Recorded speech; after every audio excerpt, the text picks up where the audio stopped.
सुदूर एक गांव में मोहन नाम का पहलवान रहता था, जिसके पास 5 भैंसें थीं। दिन भर भैंसों की देखभाल करना और उनका दूध पीना ही मोहन की दिनचर्या थी। भैंसों का दूध पीते रहने के कारण वह काफी बलवान हो गया था। मोहन अपने बचाव और सहारे के लिए एक लोहे की छड़ हमेशा साथ रखता था। इस कारण कोई भी मोहन को एक बार देख लेता तो उसकी हृष्ट पुष्ट काया व शक्तिशाली शरीर को देखकर डर जाया करता था। मोहन का पूरी दुनिया में कोई नहीं था, तो उम्र बढ़ने के साथ उसे अपनी शादी की चिंता सताने लगी थी। इसलिए वह अक्सर लोगों से पूछा करता था कि उसकी शादी कहाँ और किससे होगी। लोग उसे देखकर डर जाते व उसके सवाल का जवाब न दे पाते थे। इस पर मोहन उनके साथ मारपीट किया करता था, जिसके चलते लोगों ने उस रास्ते से ही गुजरना बंद कर दिया था। एक बार किसी दूसरे गांव का एक ब्राह्मण और एक हमाम किसी विवाह समारोह में शामिल होने जा रहे थे। रास्ते में उन्हें मोहन मिल गया।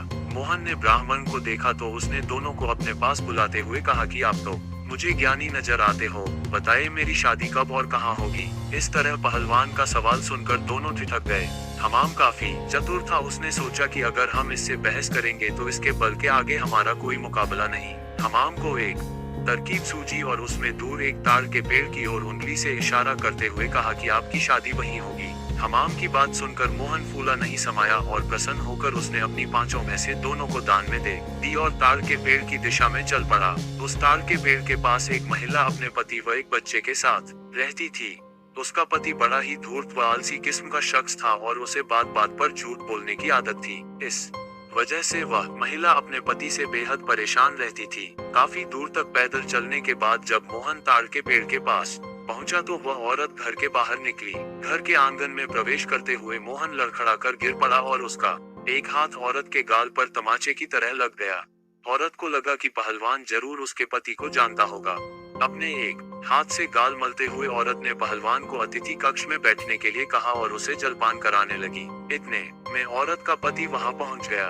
एक पराये मर्द के साथ अपनी पत्नी को देखकर वह गुस्से से मोहन की ओर इशारा कर पत्नी से पूछने लगा कि यह शख्स कौन है।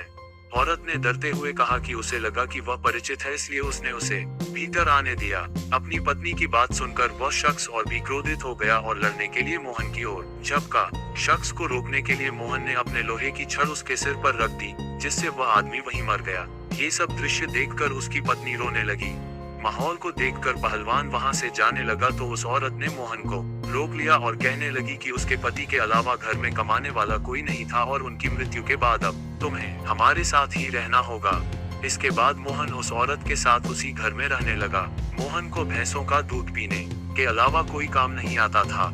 ऐसे में कुछ दिन बाद जब घर का राशन खत्म होने लगा तो महिला ने उससे कहा कि वह बाहर जाकर कुछ कमा कर लेकर आए या फिर राजा के पास जाकर खेती के लिए जमीन मांग ले ताकि वह खेती कर अपना भरण पोषण कर सके। महिला की बात सुनकर पहलवान अपने लोहे की छड़ उठाए राजमहल की ओर चल पड़ा।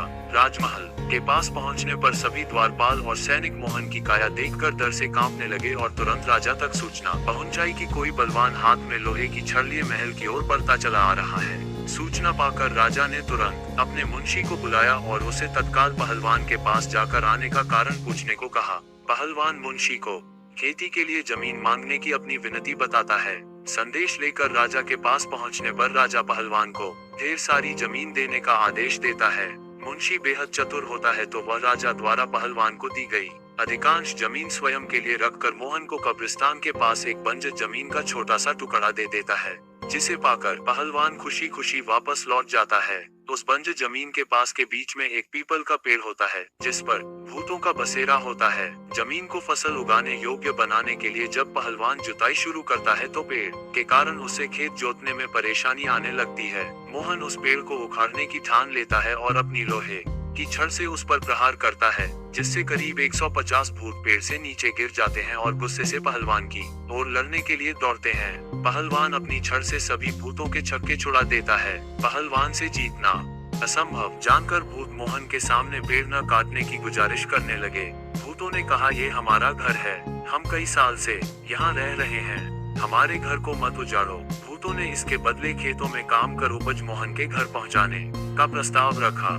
मोहन को भूतों पर दया आ जाती है और वह उनका प्रस्ताव स्वीकार कर घर चला जाता है। इसके बाद से भूत समय समय पर पहलवान के घर हर फसल पहुंचाने लगे। एक बार उन भूतों का गुरु उनसे मिलने आता है। सभी भूतों को दुबला पतला व कमजोर देखकर वह उनकी दुर्दशा का कारण पूछता है। भूतों से पूरा वृतांत सुनकर गुरु पहलवान को सबक सिखाने की ठानता है और उसके घर की ओर चल पड़ता है। भूतों का गुरु एक बिल्ली का रूप धारण कर पहलवान पर हमला करने की योजना बनाता है। उन दिनों पहलवान के घर में रोज एक बिल्ली रसोई में घुसकर सारा दूध पी जाती थी, जिससे वह काफी परेशान था। उस दिन पहलवान भी उस बिल्ली को सबक सिखाने के लिए दरवाजे के पीछे छिपकर बिल्ली का इंतजार कर रहा होता है। जैसे ही बिल्ली के रूप में भूतों का गुरु कमरे में प्रवेश करता है, पहलवान उस पर प्रहार कर देता है। पहलवान के प्रहार से भूतों के गुरु की कई हड्डियां टूट जाती हैं और वह अपने असली रूप में आकर अपनी जान बख्शने का निवेदन करने लगता है। मोहन ने भूतों के गुरु को छोड़ने पर खुद के लिए सजा चुनने के लिए कहा। ऐसे में भूतों के गुरु ने कहा कि उसे बख्शने पर वह राशन की मात्रा दोगुनी कर देगा। भूतों के गुरु की इस बात पर कुछ देर विचार करने के बाद पहलवान उसे छोड़ देता है। पहलवान के घर से निकलकर भूतों का गुरु सीधे अपने शिष्यों के पास जाता है। शिष्यों के पूछने पर वह उन्हें पूरा वृतांत बताता है और कहता है कि अब से पहलवान के घर भेजने वाले राशन की मात्रा दोगुनी करनी होगी। कहानी से शिक्षा: अगर आपका भाग्य बलवान हो तो विपत्तियां भी अवसर में बदल सकती हैं।